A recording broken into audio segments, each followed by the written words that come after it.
Hello everyone, आज हम आपका इनऑर्गेनिक का नया टॉपिक स्टार्ट कर रहे हैं which is metal ligand bonding in transition metal complexes.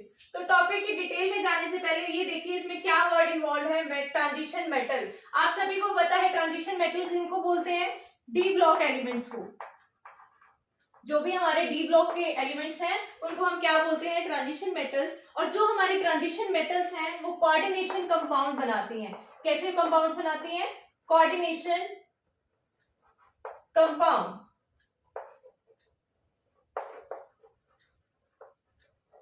और जो ये कोऑर्डिनेटेड कंपाउंड है, जो भी हमारे कोऑर्डिनेशन कंपाउंड की फॉर्मेशन करते हैं वो हमारे मेटल लिगेंड बॉन्ड फॉर्म करते हैं। उन्हीं के बारे में हमें डिटेल में पढ़ना है। किस टाइप की बॉन्डिंग, मतलब ये मेटल लिगेंड बॉन्डिंग किस तरह की होती है, कैसे इलेक्ट्रॉन्स का ट्रांसफर होता है, या किस तरह की बॉन्डिंग फॉर्मेशन होती है। तो वो चीजें हमें डिटेल में पढ़नी है। उससे पहले हम थोड़ा बेसिक देख लेते हैं, उसके बाद हम आगे प्रोसीड करेंगे। तो जो ये कोऑर्डिनेशन कंपाउंड है जो कि हमारे ट्रांजिशन मेटल से बनते हैं, तो मेनली हमारे सारे कोऑर्डिनेटेड कंपाउंड जो है वो ट्रांजिशन मेटल से ही बनते हैं। तो इसके लिए जब स्टडी की गई तो हमारा काफी सारे साइंटिस्ट ने इसमें अपनी स्टडी को मतलब करना स्टार्ट किया, और उसमें से हमारे सामने सिर्फ एक ही इंपॉर्टेंट एस्पेक्ट निकल के आया था जो कि हमें वर्नर ने दिया था। ध्यान से सुनते जाना।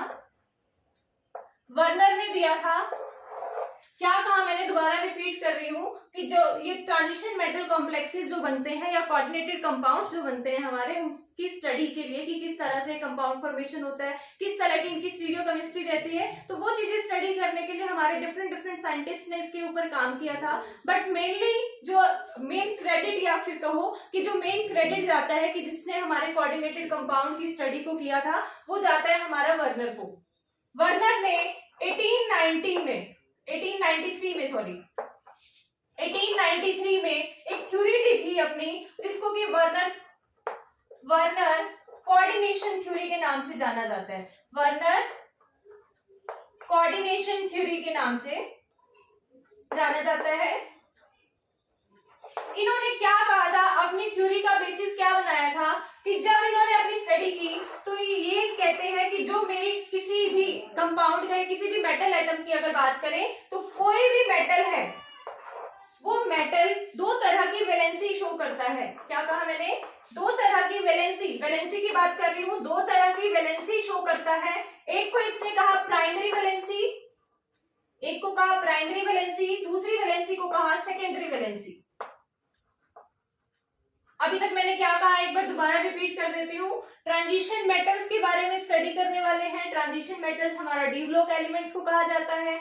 वो जो डी ब्लॉक एलिमेंट्स हैं वो हमारे कोऑर्डिनेशन कंपाउंड्स फॉर्म करते हैं, और ये कोऑर्डिनेशन कंपाउंड्स में मेटल लिगेंड टाइप की बॉन्डिंग होती है। उसके बाद हमने कहा कि जो ये लिगेंड्स की बॉन्डिंग है, मेटल लिगेंड्स की बॉन्डिंग है, या फिर यू का कोऑर्डिनेशन जो कंपाउंड फॉर्मेशन होती है, उसके लिए काफी साइंटिस्ट ने हमारी स्टडी की। उसमें से हमारा वर्नर की थ्योरी को मेनली क्रेडिट जाता है कि इन्होंने अच्छे से एक्सप्लेन किया है। ये इन्होंने 1893 में एक थ्योरी दी हमें जो कि वर्नर कोऑर्डिनेशन थ्योरी के नाम से जानी जाती है। उसके बाद एक चीज और इसमें ऐड कर लेना, इनको 1913 में नोबेल प्राइज मिला था। इसके लिए नोबेल प्राइज मिला था किसको? वर्नर को।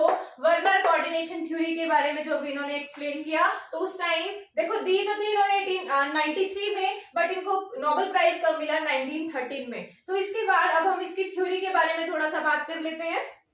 वर्नर कोऑर्डिनेशन थ्योरी में क्या उन्होंने कहा कि जो मेटल है, देखो मेटल लिगेंड बॉन्डिंग है ना, तो इसमें जो ये मेटल है, ये मेटल दो तरह की वैलेंसी को रिप्रेजेंट करता है। First one is the primary valency and second one is the secondary valency. तो अब क्वेश्चन आता है प्राइमरी वैलेंसी कौन सी है और सेकेंडरी वैलेंसी कौन सी है?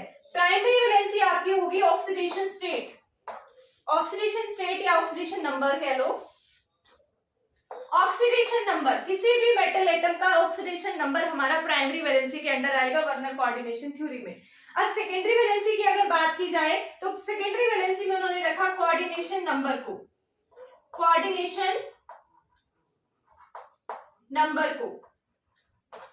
क्या कहा, दो तरह की वैलेंसी अज्यूम की, मतलब अज्यूम क्या की इन्होंने अपनी थ्योरी में, दो तरह की वैलेंसीज को यूज किया कि कोई भी कोऑर्डिनेटेड कंपाउंड जो है वो दो तरह की वैलेंसीज को शो करता है। First one is the primary valency, second one is the secondary valency. Primary valency होती है आपका ऑक्सीडेशन नंबर, कि उस मेटल एटम का ऑक्सीडेशन नंबर क्या है वो हमारा बताएगा उसकी प्राइमरी वैलेंसी को।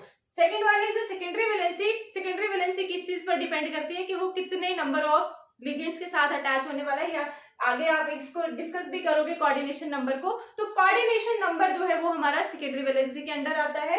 अब एक चीज और उन्होंने साथ में कही कि जो सेकेंडरी वैलेंसी है या फिर किसी भी मेटल का कोऑर्डिनेशन नंबर जो है वो उस कॉम्प्लेक्स की, जो हमारा कोऑर्डिनेटेड कॉम्प्लेक्स जो बनने वाला है उस कॉम्प्लेक्स की स्टीरियोकेमिस्ट्री के बारे में बताता है। क्या कहा, जो ये कोऑर्डिनेशन नंबर है ये किसी भी कॉम्प्लेक्स की, जो भी कोऑर्डिनेटेड कॉम्प्लेक्स हमारा बनने वाला है उसकी स्टीरियोकेमिस्ट्री को एक्सप्लेन करता है, स्टीरियोकेमिस्ट्री को एक्सप्लेन करता है। समझ आया यहां तक? ये पूरा समझ आ जाना चाहिए यहां तक कि इसने दो वैलेंसीज को बात, मतलब दो वैलेंसीज की बात की है, primary valency and secondary valency. Primary valency oxidation state को रिप्रेजेंट करेगी, ऑक्सीडेशन नंबर को रिप्रेजेंट करेगी। सेकेंडरी वैलेंसी जो है हमारा कोऑर्डिनेशन नंबर को रिप्रेजेंट करने वाली है, और ये कोऑर्डिनेशन नंबर ही हमारे उस कॉम्प्लेक्स का स्टीरियोकेमिस्ट्री को डिफाइन करेगा। यहां तक समझ आ जाना चाहिए। उसके बाद देखिए, ये तो हुई वर्नर की बात कि वर्नर ने तो इस तरह से अपनी थ्योरी को एक्सप्लेन किया है। पूरा डिटेल में इसलिए नहीं जा रहे क्योंकि हमारा ये टॉपिक, मतलब जो मेन फोकस है आज हमारा टॉपिक का, वो यहाँ पर नहीं है, हम इसकी हेल्प से आगे बढ़ रहे हैं जस्ट। तो यहां से देखिए, अब उसके बाद इन्होंने तो अपनी थ्योरी दे दी, ये इन्होंने थ्योरेटिकली कुछ ज्यादा एक्सप्लेन नहीं किया था, बट एक फर्स्ट अटेम्प्ट हुआ था जो इसकी स्टडी के लिए, मतलब कोऑर्डिनेशन कंपाउंड की स्टडी के लिए, वो किया था हमारा सिडविक ने। सिडविक एक साइंटिस्ट थे, के ही है ये, सिडविक एक साइंटिस्ट थे। फर्स्ट अटेम्प्ट इन्होंने किया था, और इन्होंने किसके बेसिस पर किया था, एक बार इसको रब कर देते हैं फिर करेंगे।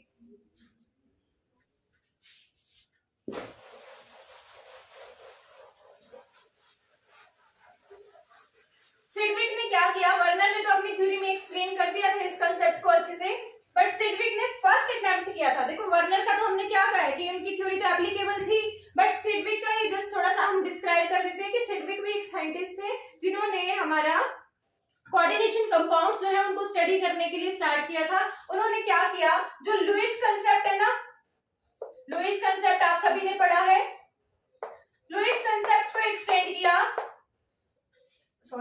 लुईस कंसेप्ट को एक्सटेंड किया, और उन्होंने क्या कहा मेटल एटम के बारे में, उन्होंने कहा कोई भी मेटल, देखो क्या बोल रही हूं, सिडविक ने लुईस कंसेप्ट को एक्सटेंड करते हुए क्या कहा कि कोई भी मेटल लिगेंड से, या मेटल को हो या मेटल एटम को हो या मेटल आयन बोलो, आप तीनों फॉर्म यूज कर सकते हो। मेनली यूज की जाती है मेटल आयन की फॉर्म में, कि मेटल एटम कोई भी है या मेटल आयन कोई भी है, वो हमारा लिगेंड से इलेक्ट्रॉन्स तब तक एक्सेप्ट करेगा, कोई भी मेटल लिगेंड से इलेक्ट्रॉन तब तक एक्सेप्ट करेगा जब तक कि मेटल की जो कॉन्फ़िगरेशन है ना, जो आउटर शेल में इलेक्ट्रॉन्स होते हैं, वो हमारा नोबल गैस के इक्वल नहीं हो जाता।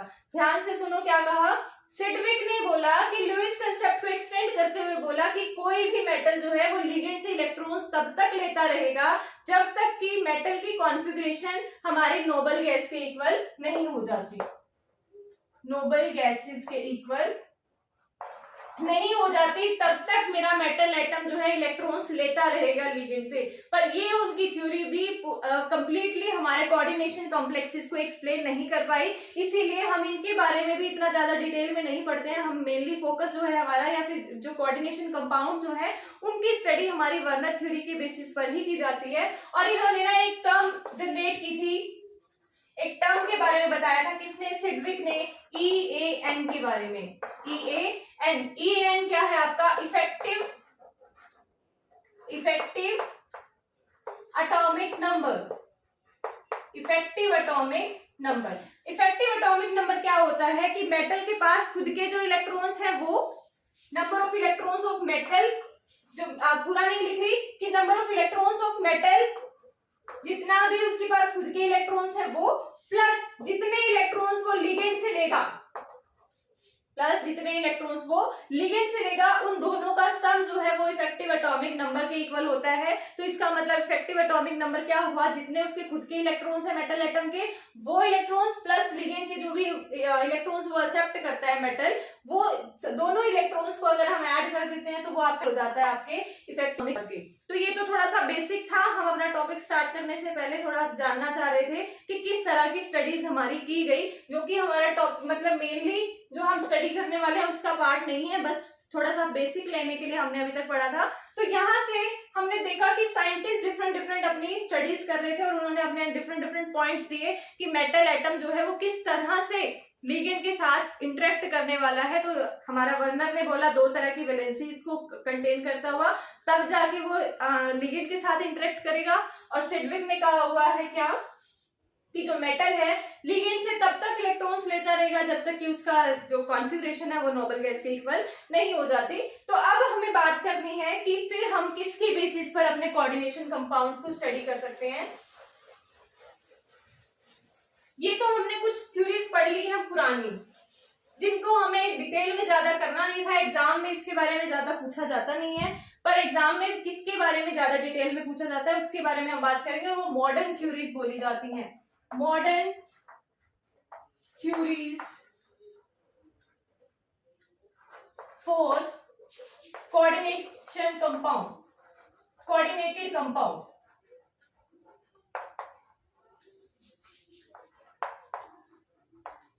केमिकल बॉन्डिंग का यूज करते हुए हमारे पास कुछ modern theories of chemical coordinated compounds हैं, उनके बारे में हमें डिस्कस करना है one by one. First theory is valence bond theory, valence bond theory, and next one is crystal field theory, crystal field theory, and third one is molecular orbital theory, molecular orbital theory. In theories में, तीनों ही theories में हम coordinated मतलब compounds के बारे में पढ़ते हैं और जिसमें हम डिटेल में डिस्कस करेंगे कि किस तरह से हमारा मेटल लिगेंड इंटरेक्शन होती है, किस तरह से इलेक्ट्रॉन का गेन एंड डोनेशन होता है। तो सभी में हम इसी के बारे में पढ़ने वाले हैं और एडवांस फीचर्स के बारे में पढ़ते चले जाएंगे। वैलेंस बॉन्ड थ्योरी जो है आप ऑलरेडी पढ़ चुके हो ग्रेजुएशन में। अगर मैं फाइनल ईयर के स्टूडेंट्स के बेसिस से बात करूं तो ग्रेजुएशन में आप सेकेंड ईयर तक आप इतना पढ़ चुके होते हो वैलेंस बॉन्ड थ्योरी के बारे में। अब आपको पढ़ना है क्रिस्टल फील्ड थ्योरी के बारे में, बट जो इस बार है आपका सिलेबस में वो लिमिटेशंस जरूर पूछ लेता है वैलेंस बॉन्ड थ्योरी के, कि जो आपने लास्ट ईयर पढ़ा था वैलेंस बॉन्ड थ्योरी उसमें आपने क्या लिमिटेशंस देखी हैं वैलेंस बॉन्ड थ्योरी की, तो वो चीजें हम डिस्कस करेंगे। अदरवाइज हमारा मेन फोकस कहाँ रहेगा, क्रिस्टल फील्ड थ्योरी पर और मॉलिक्यूलर ऑर्बिटल थ्योरी पर। तो इन दोनों को हम डिटेल में पढ़ने वाले हैं यहाँ पर। तो वन बाय वन स्टार्ट करेंगे। पहले हम स्टार्ट करेंगे वैलेंस बॉन्ड थ्योरी की लिमिटेशन से और उसके बाद हम आएंगे क्रिस्टल फील्ड थ्योरी पे। तो लिमिटेशंस करेंगे पहले और थोड़ा सा ओवरव्यू मैं आपको दूंगी वैलेंस बॉन्ड थ्योरी का। तो स्टार्ट करते हैं। तो ओवरव्यू लेंगे हम सिर्फ वैलेंस बॉन्ड थ्योरी का।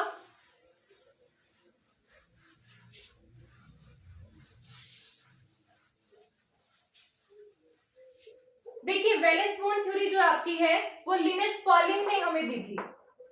लिनस पॉलिंग साइंटिस्ट थे, उन्होंने हमें दी थी और इन्होंने क्या कहा था, देखो पूरा डिटेल में मैं आपको बार बार कह रही हूँ, मैं पूरा डिटेल में नहीं करवाऊंगी अभी, बाद में हम करेंगे डिटेल में वैलेंस बॉन्ड थ्योरी को, बट हमें अभी इसकी लिमिटेशंस करनी है, इसी वजह से थोड़ा सा रिवाइज कर रहे हैं ताकि आपको रिकॉल हो जाए सब कि भाई किस तरह से हमने ये स्टडी किया था। तो लिनस पॉलिंग ने इसके बारे में एक्सप्लेन किया था और उन्होंने क्या कहा था कि मेटल और लिगेंड के बीच में, मेटल और लिगेंड के बीच में जो बॉन्डिंग होती है वो प्योरली कोवलेंट होती है।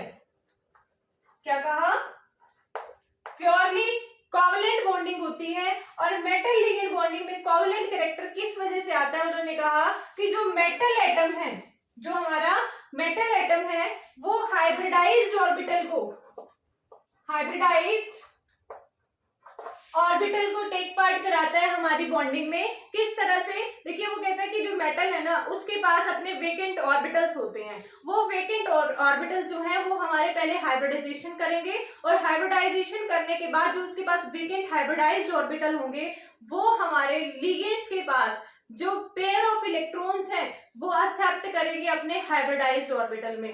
क्या कहा, दोबारा सुन लीजिए। मेटल लिगेंड की बॉन्डिंग को उन्होंने पूरा प्योरली कोवलेंट कहा था under valence bond theory. Valence bond theory explain करते हुए उन्होंने कहा था कि मेटल और लिगेंड में कोवलेंट बॉन्डिंग होती है कंप्लीटली, और ये कोवलेंट बॉन्डिंग होने का रीजन क्या है कि जो मेटल है या मेटल एटम है या मेटल आयन है वो जो है वो हाइब्रिडाइज्ड ऑर्बिटल बनाता है। हाइब्रिडाइज्ड ऑर्बिटल मतलब जो भी उसके वेकेंट ऑर्बिटल है उनको हाइब्रिडाइजेशन के अंडर लेके जाता है, और हाइब्रिडाइज्ड ऑर्बिटल जो है vacant hybridized orbital of metal atom are take part in bonding of ligand. Ligand की कैसे, लिगेंड जो है हमारा पेयर ऑफ इलेक्ट्रॉन रखता है, पेयर ऑफ इलेक्ट्रॉन। तो इसका जो लिगेंड के पास जो पेयर ऑफ इलेक्ट्रॉन है वो अपने वेकेंट हाइब्रिडाइज्ड ऑर्बिटल में लेगा।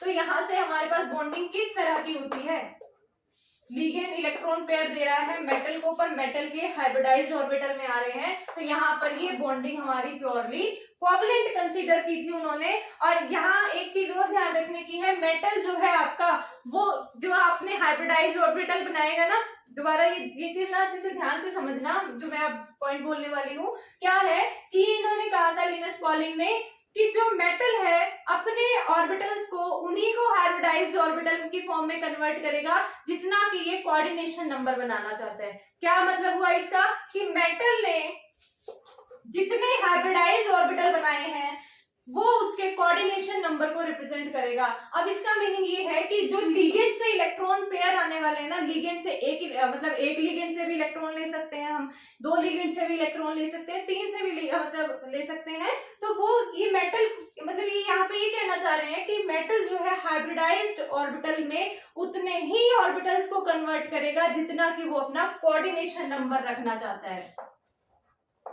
Coordination number.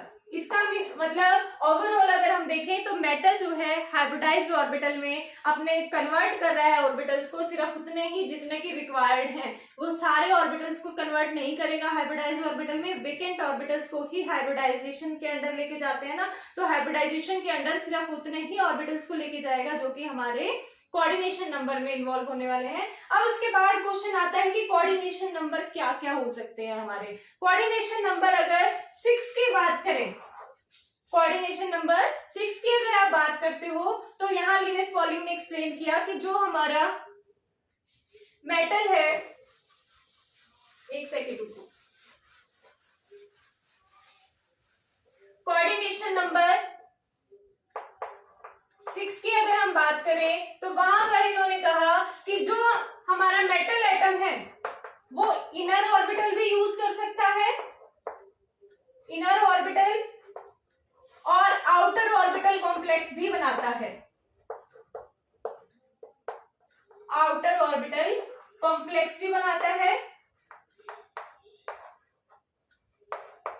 देखो पूरा थ्योरी को एक्सप्लेन नहीं कर रहे हैं, पहले बार बार बता रही हूँ आपको, पूरा डिटेल में पढ़ने के लिए आपको बहुत सारे पॉइंट्स को स्टडी करना पड़ता है, बट आप लोग ऑलरेडी कर चुके हो, इस वजह से मैं आपको ओवरव्यू जस्ट दे रही हूँ। तो यहाँ पर इन्होंने क्या एक्सप्लेन किया था कि जो मेटल एटम है वो इनर ऑर्बिटल कॉम्प्लेक्सेस भी बना सकता है और आउटर ऑर्बिटल कॉम्प्लेक्सेस भी बना सकता है। तो इसका मतलब क्या हुआ कि जो मेटल हमारा हाइब्रिडाइज्ड ऑर्बिटल बना रहा है ना, जो हाइब्रिडाइज्ड ऑर्बिटल में कन्वर्ट हो रहा है, वो हाइब्रिडाइज्ड ऑर्बिटल अगर हमारा कोऑर्डिनेशन नंबर चल रहा है 6, कोऑर्डिनेशन नंबर 6 होने पे हाइब्रिडाइजेशन क्या होनी चाहिए, कोऑर्डिनेशन नंबर अगर हमारा 6 है तो हाइब्रिडाइजेशन क्या होनी चाहिए, इसका मतलब एक s पार्ट करा होगा, मतलब एक s ने पार्टिसिपेट करा होगा हाइब्रिडाइजेशन में, 3 p के ऑर्बिटल गए होंगे हाइब्रिडाइजेशन में, तो कितना हो गया sp3, और अगर फिर कितने बच गए हमारे 4 हो गए, sp3, तो यहाँ हमारे कितने ऑर्बिटल हो गए, 4 ऑर्बिटल हो गए, तो 4 हो चुके हैं, कितने और रह गए, 2, तो 2 हमारे किसके यूज होंगे, d के, तो d में हमारे 2 ऑर्बिटल्स हमारे d के यूज होने चाहिए। तो जो ये 2 d के ऑर्बिटल्स हैं वो हमारे आउटर शेल से भी यूज किए जा सकते हैं और इनर शेल से भी यूज किए जा सकते हैं। इसका मतलब क्या हुआ, n-1 d भी यूज हो सकता है, n-1 d भी यूज हो सकता है, ns और np, एक ns हमारे 3 p के यूज हो जाए और 2 हमारे d के यूज हो जाए, तो ये हमारे इस तरह से भी यूज हो सकते हैं। और साथ ही साथ इसमें पॉसिबिलिटी ये भी है कि एक तो s का यूज हो जाए, 3 हमारे p के यूज हो जाए और 2 हमारे d के यूज हो जाए, और ये दोनों कैसे हो, ये तो होता है आपका आउटर ऑर्बिटल, और n-1 d अगर यूज कर रहा है तो वो होता है आपका इनर ऑर्बिटल। तो इनर कॉम्प्लेक्सेस बनाएगा कब, जब अगर हाइब्रिडाइजेशन होगी n-1 d, n-1d, इसको लिखा जाता है, मतलब इस हाइब्रिडाइजेशन को लिखा जाता है आपका dsp3 d2sp3 d2sp3, और इस वाली हाइब्रिडाइजेशन को लिखा जाता है sp3d2। तो यहाँ से हाइब्रिडाइजेशन से ही हमें पता चल जाता है कि इनर कॉम्प्लेक्स बनेगा या आउटर कॉम्प्लेक्स बनेगा। अगर d2sp3 हमारा हाइब्रिडाइजेशन है तब हमारा इनर ऑर्बिटल्स बनते हैं, और अगर हमारा sp3d2 हाइब्रिडाइजेशन है तब हमारे आउटर कॉम्प्लेक्स बनते हैं। तो यहाँ से हमारा डिफाइन किया जा सकता है कि हमारे कौन से ऑर्बिटल्स बनने वाले हैं। इसके बाद उन्होंने एक चीज और कही कि ये तो हमारी बात हुई कब, अगर मेरा कोऑर्डिनेशन नंबर क्या रहे 6, और अगर सिमिलर वे में हमारा कोऑर्डिनेशन नंबर रहे 4, तब भी हमारे इनर और आउटर ऑर्बिटल्स बन सकते हैं, या आउटर या इनर कॉम्प्लेक्स बन सकते हैं। तो कोऑर्डिनेशन नंबर अगर मेरा 4 है तो आपके माइंड में क्या हाइब्रिडाइजेशन आ रही है, sp3 हाइब्रिडाइजेशन आ रही है ना। तो sp3 में हमारा क्या बनता है, कैसी शेप होती है, टेट्राहेड्रल कॉम्प्लेक्स बनते हैं। बट हमारी पॉसिबिलिटी क्या हो सकती है कोऑर्डिनेशन कंपाउंड में, हमारी पॉसिबिलिटी ये भी हो सकती है कि एक n-1 d का यूज हो जाए, एक n-1 d का यूज हो जाए, एक s का यूज हो जाए, और एक आपका 2 हमारे यूज हो जाए p के। एक ऑर्बिटल हमारा यूज हो रहा है किसका, n-1 d, that means inner d orbital एक हमारा यूज हो रहा है, एक हमारा आउटर s हो रहा है यूज, तो हमारे आउटर p यूज हो रहे हैं। तो इस तरह की हमारी हाइब्रिडाइजेशन कैसे बनती है, dsp2 हाइब्रिडाइजेशन भी हो सकती है और sp3 हाइब्रिडाइजेशन भी हो सकती है हमारी, जब कोऑर्डिनेशन नंबर रहता है 4। अब बात आती है इनकी ज्योमेट्री की, तो जिसकी ज्योमेट्री आपकी रहेगी स्क्वायर प्लेनर, और मेनली इंपॉर्टेंट आपके यही 2 कोऑर्डिनेशन नंबर होते हैं, कोऑर्डिनेशन नंबर 4 और कोऑर्डिनेशन नंबर 6। इन्हीं में से ज्यादातर हमारे कॉम्प्लेक्सेस फॉर्मेशन होती है, बट हमारे पॉसिबिलिटीज और भी हैं, उनके लिए ज्योमेट्रीज और हम हाइब्रिडाइजेशंस डिस्कस कर लेते हैं। एक बार थोड़ा सा ओवरव्यू लेंगे, ज्यादा डिटेल में नहीं, तो हम 1 बाय 1 डिस्कस करेंगे कोऑर्डिनेशन नंबर 2, 3, 4, 5, 6 के लिए। और मेनली आपका ये याद रखना कि कोऑर्डिनेशन नंबर 4 और कोऑर्डिनेशन नंबर 6 ही आपका ज्यादा इंपॉर्टेंट है। तो 1 बाय 1 डिस्कस करते हैं। देखिए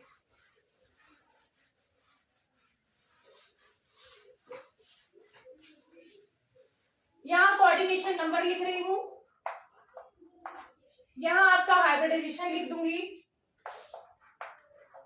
हाइब्रिडाइजेशन, उसके बाद हम यहाँ पर ज्योमेट्री लिख देंगे,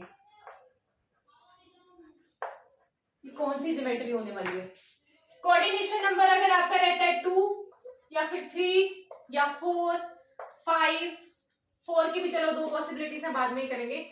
देखो कोऑर्डिनेशन नंबर 2 रहता है तो हमारी हाइब्रिडाइजेशन बनती है sp, क्या बनती है sp, और आप सभी को पता है उसमें हमारा कोऑर्डिनेशन नंबर सॉरी ये ज्योमेट्री क्या रहती है, लीनियर। यहाँ अगर मैं रिप्रेजेंट करूंगी मेटल एटम को, और ये दोनों हो गए आपके लिगेंड्स। उसके बाद अगर कोऑर्डिनेशन नंबर बात करें हम 3 की, तो उस टाइम हमारी ज्योमेट्री हो जाएगी, सॉरी हाइब्रिडाइजेशन हो जाएगी sp2, और हमारी ज्योमेट्री कैसी हो जाएगी, यहाँ साथ में लिखते हैं ना भाई लीनियर। और यहाँ अगर हम बात करें sp2 तो ज्योमेट्री हमारी कैसी हो जाएगी, ट्रायंगुलर प्लेनर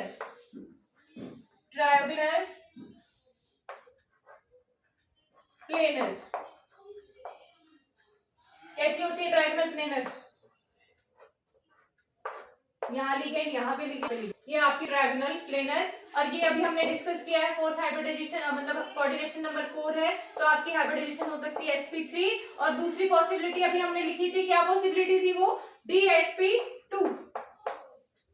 यहाँ पर आपका sp3 हाइब्रिडाइजेशन अगर होगी तो आपका ज्योमेट्री कैसे रहेगी, टेट्राहेड्रल, टेट्राहेड्रल। और अगर आपका dsp2 हाइब्रिडाइजेशन के अंदर जाएगा तब आपकी कैसी रहेगी, square planar, square planar. Tetrahedral की स्ट्रक्चर आपको पता है, बीच में आपका मेटल एटम, और ये आपकी हो गई ये लिगेंड्स, इनके बीच में एंगल इक्वल होता है, वो चीज आप सभी को पता होनी चाहिए।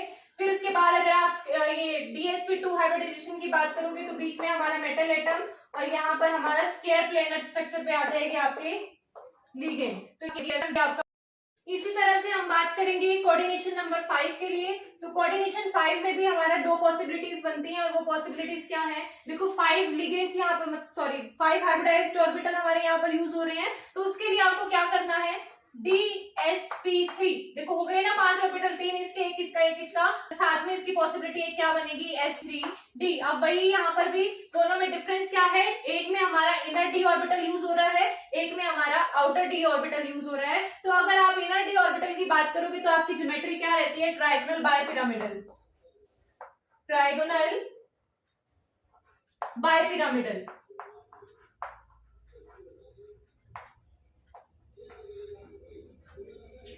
सेम अगर आप कोऑर्डिनेशन नंबर 5 में ही आउटर डी ऑर्बिटल की बात करोगे तब आपका क्या बनेगा, square bipyramidal, square pyramidal, sorry pyramidal. यहाँ पर पूरा स्ट्रक्चर नहीं बना रही, देखो ट्रायगोनल, जैसे अभी आपने ट्रायगोनल प्लेनर बनाया था ना, उसमें प्लेनर चलो बना ही देते हैं। यहाँ देखिए, यहाँ बना रही हूँ नीचे की तरफ, ये मेटल एटम आ गया, ये दो हमारे लिगेंड यहाँ पर आएंगे, एक ये हमारा लिगेंड यहाँ पर आएगा, तभी बनेगा ना ट्रायंगल। तो यहाँ से हमारा बायपिरामिडल रिप्रेजेंट करने के लिए एक लिगेंड यहाँ पर, एक लिगेंड यहाँ पर, तो ये होता है आपका ट्रायंगल बायपिरामिडल स्ट्रक्चर। उसके बाद अगर आप बात करोगे स्क्वायर पिरामिडल की, तो स्क्वायर में भी हमारा क्या होगा, बीच में मेटल एटम, 4 हमारे स्क्वायर फॉर्म में लिगेंड्स, और पिरामिडल में एक लिगेंड और साथ में अटैच हो जाएगा पिरामिड से। ठीक है, ये आपकी हो गई 5 कोऑर्डिनेशन नंबर के लिए स्ट्रक्चर। अब अगर हम बात करें कोऑर्डिनेशन नंबर 6 के लिए, जो कि आपका मोस्ट इंपॉर्टेंट है, तो कोऑर्डिनेशन 6 के लिए अभी हमने डिस्कस किया था क्या क्या हमारी हाइब्रिडाइजेशन हो सकती है, sp3d2 भी हो सकती है और d2sp3 भी हो सकती है, d2sp3 भी हो सकती है। अभी मैंने आपको बताया था ये कब, जब हमारे आउटर डी ऑर्बिटल्स यूज होंगे, ये कब हमारी, जब हमारे इनर डी ऑर्बिटल्स यूज होंगे, और दोनों के लिए ही स्ट्रक्चर हमारी क्या होती है, ऑक्टाहेड्रल ही होगी, ज्योमेट्री सॉरी कैसी होगी, ऑक्टाहेड्रल, ऑक्टाहेड्रल ज्योमेट्री को ही फॉलो करेंगे। अब कहोगे कि मैम इसमें फिर डिफरेंस क्या होगा, मेटल एटम यहाँ पर अभी बताती हूँ, एक सेकेंड। ये होती है आपकी ऑक्टाहेड्रल, यहाँ पर भी लिगेंड, यहाँ भी लिगेंड, लिगेंड लिगेंड, यहाँ पर 4 ये 2 ये हो गए 6, तो आपके 6 कोऑर्डिनेशन नंबर को रिप्रेजेंट करता है। ये वैसे ही लगाते थे, एल लगाना चाहिए था यहाँ पे।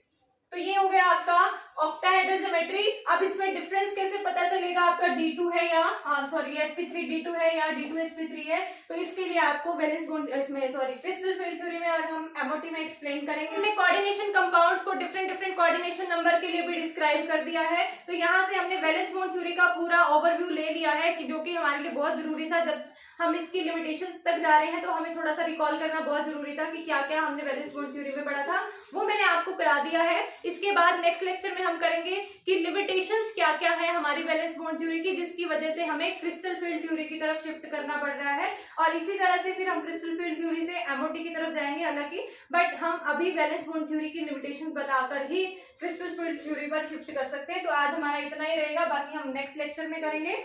और अगर आपको मेरे लेक्चर्स अच्छे लगते हैं तो मेरे चैनल को लाइक शेयर एंड सब्सक्राइब जरूर करा कीजिए, ताकि मेरे को एक मोटिवेशन मिलती है अंदर से, कराने के लिए मन करता है कि हाँ बच्चों को पसंद आ रहा है, तो इससे थोड़ा सा ना बूस्ट अप हो जाते हैं हम। बाकी हम नेक्स्ट लेक्चर में ही करेंगे, आज के लिए इतना ही रहेगा। Thank you.